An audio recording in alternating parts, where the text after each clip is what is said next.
സുജിത്തെ ഒന്നുപോയി നോക്കടോ. Sir എന്താടാ അങ്ങനെ police സ്റ്റേഷനിൽ കയറി വെച്ചിറങ്ങിയോ? സാറ് വേറെ വഴിയില്ലാഞ്ഞിട്ടാ. ഞങ്ങൾ കുഞ്ഞിനെ കാണാനില്ല സാറേ. എന്താ ചെയ്യണേന്ന് അറിയില്ല. അമ്മേ അമ്മേ ഓ ഈ പൊട്ടച്ചക്കൻ ഇവനോട് ചോദിച്ചാൽ ഇപ്പൊ പറയും കൊച്ചമ്മേനാ പറയണ. അയ്യോ ഞങ്ങളുടെ കുഞ്ഞിനൊന്നും ചെയ്യില്ല സാറേ. അവന് പെങ്ങളെന്ന് വെച്ചാൽ ജീവന. എന്റെ പൊന്നുമോള് ഞങ്ങളോട് പറയാനെങ്ങും പോകത്തില്ല സാറേ. എന്തെങ്കിലും ഒന്ന് ചെയ്യണേ. എന്റെ കുഞ്ഞിനൊന്ന് കണ്ടുപിടിച്ചതാ സാറേ. പാലുകൾ പൂത്തു തുടങ്ങി. പക്ഷി രാത്രി പുറത്തിറങ്ങാൻ യക്ഷിക്ക് വരെ പേടിയാണത്രേ. സമർപ്പണം അളവില്ലാതെ പിച്ച് ചീനപ്പെടുന്ന പെൺജന്മങ്ങൾക്കല്ല. ഒരു മെഴുകുതിരി കത്തിത്തീരുന്നതിനെ മാത്രം സഹതാപം വീശും കെട്ടിയാടി എനിക്കൊരിക്കലും സംഭവിക്കില്ല എന്ന് ആശ്വസിച്ചിരിക്കുന്ന എനിക്കും നിങ്ങൾക്കും. പൊന്നൂ ഇവിടെ മാടി കാന്താരി. അയ്യോ അയ്യോ അച്ഛാ, അച്ഛനൊന്ന് പോയി വരുമ്പോ മൊക്കൊരു കോൽമിഠായി വാങ്ങിക്കൊണ്ട് വരുമോ? എന്നിക്കും എന്നിക്കും അച്ഛന്റെ പൊന്നു മക്കൾക്ക് അച്ഛൻ കോൽമിഠായും എല്ലാം വാങ്ങിക്കൊണ്ട് വരാം. ആലുവ ടൗണിലൊന്ന് പോയി വരട്ടെ കേട്ടോ. രണ്ടുപേരും ഇവിടെ നിൽക്കായിരുന്നു. പൊന്നു അമ്മ ഭക്ഷണം എടുത്ത് വെച്ചിട്ടുണ്ട്. കഴിക്കണം, പഠിക്കണം, ഏട്ടൻ എടുത്ത് കൊടുക്കണം. വാ ചേട്ടാ നമുക്ക് പോവാം.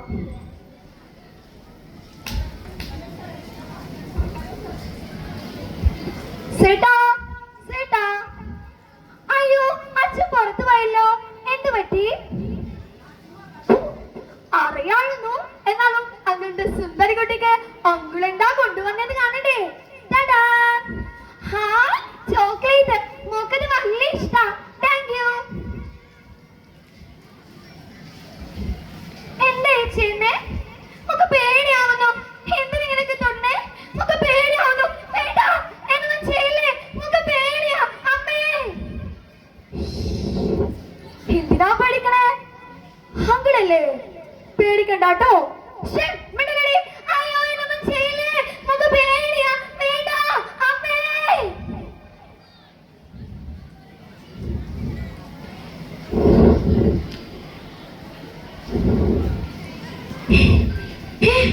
ചത്തു ചത്തു. Police police. കുപ്പത്തൊട്ടി കുപ്പത്തൊട്ടി. മനുഷ്യ മനസാക്ഷി നെട്ടിച്ചിരിക്കുന്ന ഒരു ഉദാഹരണ കൃത്യമാണോ ഇന്ന് അരങ്ങേറിയിരിക്കുന്നത്?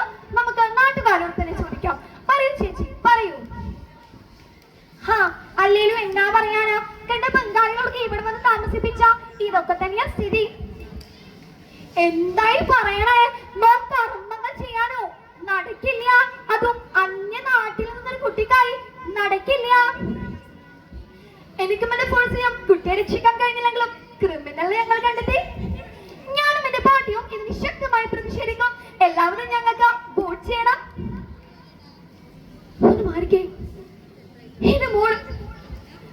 മോളെയാണെന്ന് കാണട്ടെ. നമ്മുടെ മോളെ കിട്ടിയോ? നമ്മുടെ മോളെ കിട്ടിയോ? ഏട്ടാ നമ്മുടെ മോളെ കിട്ടി. നമ്മുടെ മോളെ കിട്ടി ഏട്ടാ. നമ്മുടെ മോളെ കിട്ടി. എന്റെ പൊന്നു മോളെ. എന്റെ പൊന്നു മോളെ ഉറങ്ങുക. ഉറങ്ങിക്കോട്ടെ. പൊതച്ച് കിടന്ന് ഉറങ്ങിക്കോട്ടെ ഏട്ടാ. ദൂരേന്ന് വന്നതല്ലേ തണുക്കുന്നുണ്ടാവും. പൊതച്ച് കിടന്ന് ഉറങ്ങിക്കോട്ടെ ഏട്ടാ. എന്റെ പൊന്നു മോളെ മോളെ ഏട്ടാ. നമ്മുടെ മോളേട്ടാ. നിങ്ങൾ പറയൂ, ആരാണ് കഥയിലെ പിതാവോ അതോ സമൂഹമോ? ആർക്കാണ് ബുദ്ധിമാനം സംഭവിച്ചത്? കഥയിലെ സഹോദരനോ അതോ നമുക്കോ? നന്ദി, നമസ്കാരം.